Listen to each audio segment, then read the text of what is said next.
Carlos Ulberg is fighting Dominick Reyes in September. Now, who's going to win this fight? Well, if we're talking about who's going to win this fight, let's take a look at their latest performances in which Carlos Ulberg fought Volkan Oezdemir, in which it was a very close fight. Both started out very fast, both went back and forth, both landed some great shots and kicks, but Carlos Ulberg won by decision. Blackjack Carlos!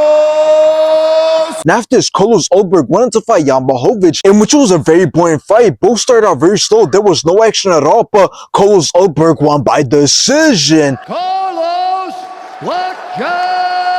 Now let's take a look at Dominick Reyes' latest performances, in which he fought Anthony Smith, in which both started off great in round one until Dominick Reyes put a lot of punishment on Anthony Smith, and the rest ain't enough and stopped the fight in round two. And after this, Dominick Reyes went on to fight Nikita Krylov, in which Dominick Reyes knocked out Nikita Krylov in round one. Now this fight is going to be a good one because with Dominick Reyes making a huge comeback after being on a 4-fight losing streak, getting finished 3 out of those 4 times, you have to start pushing him and you have to start giving him opponents who are ranked higher than him and who are also on a good run, because he's 35 years old. So right now is the best time before he starts to get even more old. And I believe Carlos Ulberg is the perfect opponent because yes, Carlos Ulberg has beaten well-known guys like Jan Blachowicz and Volkan Oezdemir, but at the same time, he also hasn't beaten the best and the most active fighters like Khalil Roundtree, Yuri Prochazka, Alex Pereira, and Magomed Ankalaev. But anyways, this fight could either end up being a close back and forth fight, or it could end up being an easy fight for Carlos Ulberg and he ends up piecing up and knocking out Dominick Reyes. And I can see why Carlos Ulberg is the favorite considering he's in his prime and he's been climbing the ranks, getting closer to a title shot.